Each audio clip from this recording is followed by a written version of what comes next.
আজকে আমার ছুটির শেষ দিন, তাই ভাবলাম কোথাও একটা ঘুরতে যাওয়া যাক। চলো, তারপর ভাবলাম কোথাও তো ঘুরতে যাওয়ার জায়গা নেই, তাহলে কেন না দাদু বাড়ি যাওয়া যাক। সেই ভেবেই আমি আমার মামিকে ফোন লাগিয়ে দিলাম, কারণ আমি কোথায় যাব বুঝতে না পেরে ভাবলাম এইটাই আমার শেষ এক জায়গা আছে যেখানে আমি আরামসে যেতে পারবো। তো মামিকে বললাম, মামি আমি আসছি, আজ কিন্তু ইস্টে আসতে চলছে সকাল থেকে রাত্রি পর্যন্ত তোমাদের বাড়িতে, তুমি কি বলো? তো মামি বললো হ্যাঁ অবশ্যই আসতে পারো, কিন্তু কোনো সমস্যা নেই। কিন্তু সমস্যা হলো একদিন, মানে আজকে হলো যেহেতু সোমবার, কালকে মঙ্গলবার, তো আমাদের দুদিনেই নিরামিষ, তাহলে তুমি আসতে পারো যদি নিরামিষ খাও। আমি ভাবলাম আমার তো কোনো মানে অপশনই নেই এখন, তাহলে বাদ দাও এগুলো, নিরামিষ আমাকে যেতে হবে, তাহলে আমি যাচ্ছি। তো মামির সাথে ডিল করে তারপরে আমি একদম পাক্কা কনফার্ম করে ফোনটা রেখে দিলাম। আর রাখার পর তারপর ভাবলাম দেখো কি ট্যালেন্ট, নিজে নিজে কিন্তু সেদে কিন্তু আমি ভালো নিমন্ত্রণ নিতে পারি, মানে এইরকম ট্যালেন্ট সবার মধ্যে আছে। তো এখানে 11:30 মোটামুটি বেজে গেছে। আমি ভাবলাম তাহলে বোধহয় আমি ভুল করলাম সকালের খাওয়ার কথাটা বলে। তারপর আমি যদিও পরে ফোন করে বলেই দিয়েছিলাম যে আমার সকালবেলা খাওয়াটা হবে না, কারণ আমি ট্রেন ফেল করেছি। হ্যাঁ, ট্রেনটা ফেল করেছি, আমার যেতে যেতে মোটামুটি তখন 12:30 এরকম বেজে গেছিলো। তো যাই হোক, আমি প্রথমে সানস্ক্রিনটা লাগিয়ে নিচ্ছি, কারণ প্রচণ্ড রৌদ্র উঠেছে বাইরে।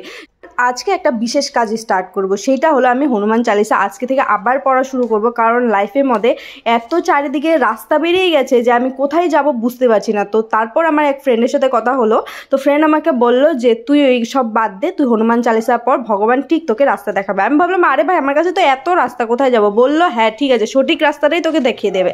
তো সেই হোক, বান্ধবীর কথা শুনে আমি আবার হনুমান চালিসা পড়তে বসে গেছি।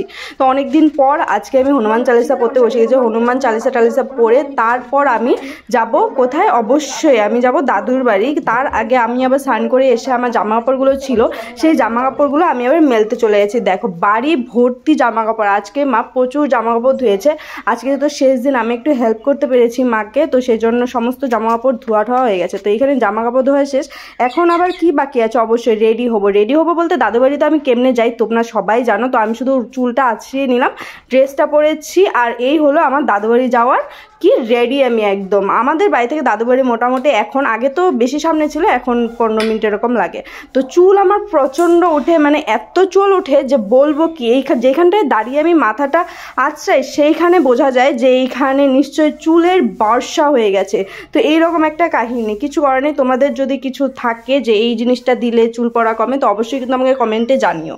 তো যাই হোক, আর আমার সাথে সাথে তোমরা কে কে এই প্রবলেমটা ফেস করছো, চুল পড়ার প্রবলেমটা, তো অবশ্যই এইটাও কিন্তু জানিও। তাহলে মনে হবে যে না, এই পৃথিবীতে আমি একা নেই, এই পৃথিবীতে অনেক মানুষ আছে যারা নাকি এই প্রবলেমটা ফেস করছে। তাহলেও মনে মনে ভেবে একটু ভালো লাগবে যে না ভাই কেউ আছে। তো এইখানে দেখো আমি ঘর ঠর একদম দরজা টরজা মেরে তারপর চলে এসেছি দাদু বাড়ি। আর এসেই আমি কি দেখলাম তোমরাও একটু দেখো। কান্দোকে হাজার নিমন্ত্রণ নিচ্ছে দেখে, হ্যাঁ আজকে আমি সেদে সেদে নিমন্ত্রণ নিয়েছি, সেই জন্য আমি কান্না করছে। আমার মনটা কেন সিটিও বেজে গেছে দেখো, সেদে সেদে নিমন্ত্রণ নিয়েছি বলে।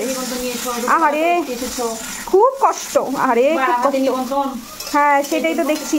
মামা বাড়ি কেউ নিমন্ত্রণ করে না, আমরা সেদে সেদেই নিমন্ত্রণ নেই, তাও দেখো মামিরা কান্না করে। কি বলবো, থাক কান্না করতে হবে না, নিরামিষই তো, কান্না করো না, থাক হবে তো বোতল আনতে হয়। আরে তাহলে দাও, আমি রান্না করে দিচ্ছি।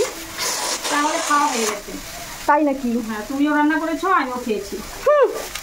বেইমান বেইমান, সব বেইমান পৃথিবীতে, বাদ দাও এনাদেরকে। এই তোদের বাড়িতে আজকে নিমন্ত্রণ খেতে এসেছি, মিষ্টি দইয়ের ব্যাপার স্যাপার আছে না? নেই দই আছে কিন্তু মিষ্টি ছি ছি ছি, বাড়িতে কুটুম এসেছে বলে কথা, মিষ্টি নাকি খেয়ে ফেলেছে, অথচ আমি সকাল সকালে ফোন করেছি। মিষ্টি খেয়ে নিই, মিষ্টি দুটো আছে, আচ্ছা কিন্তু দই শেষ হয়ে গেছে। এখন দইটা কথা আমার মোটামুটি ডেইলি দাদু বাড়ি আসা হয়, তার কারণ হলো আমাদের এই ভাই বোনেরা, ওদের সাথে কিন্তু ঝগড়াঝাটি করতে খুব মজা লাগে। তোমরা কারা কারা ভাই বোনের সাথে ঝগড়া করতে ভালোবাসো অবশ্যই কমেন্টে জানে। কি হয়েছে তোমার, কিছু খাবা? কি খাবা? কি খাবা?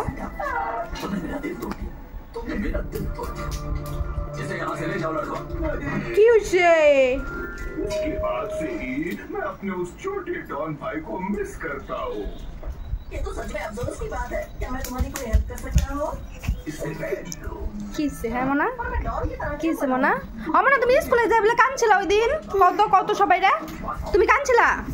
তাহলে ভালো মন্দ বলো, ভালো মন্দ উঠো উঠো। ইস ভালো মন্দ বলতে লাগে তো, ওঠো ওঠো। তুমি যে ফার্স্ট স্কুলে ওই দিন গেছিলা, হ্যাঁ তুমি কান্না করছিলা।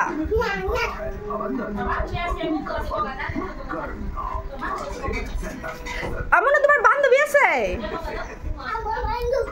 নাম কি বান্ধবীর নাম কি? বান্ধবীর নাম কি তোমার? ये कौन है? শিবা শিবা। আর হলো বন্ধুর বন্ধুর নাম কি? বন্ধুর নাম বন্ধু। ও ব্যথা লাগে। হ্যাঁ হ্যাঁ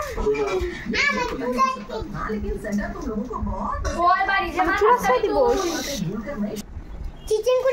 ডিজাইন করে দিতেছ। আচ্ছা ভালো করে দে আমার চুলগুলো যেটি আছে সবগুলো টাইনে ছিঁড়া ফেলাও, ঠিক আছে? বাহ কি ডিজাইন হইল, বাহ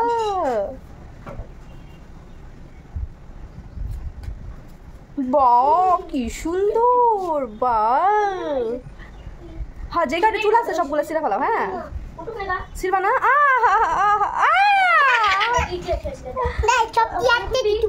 ও দিদি ব্যথা দিয়ে তোমার ভালো লাগে? তাহলে তুমি যে হাসলা আমরা ব্যথা দিয়ে আমারে কি করে দিবা?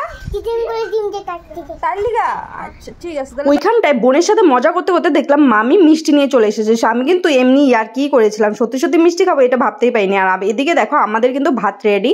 মামি আমাকে ভাত বেড়ে দিয়েছে, যদিও মামি বসেনি, মামা ভাই আর আমি বসেছি, কারণ আমার টিউশনের টাইম হয়ে গেছিলো, 3:30 অলরেডি বেজে গেছে আর আমার স্টুডেন্ট এসে বসে থাকবে। সেই জন্য আমি ভাবলাম ঠিক আছে আজকে আমার মামির সাথে খাওয়া গেল না, নো প্রবলেম, নেক্সট কোনো দিন খাবো।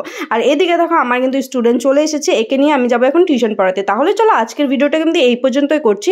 অবশ্যই কেমন লাগলো আমাকে লাইক কমেন্ট শেয়ার সাবস্ক্রাইব করে জানিয়ে দাও। চলো ভাবি নেক্সট ভিডিওতে দেখা হবে।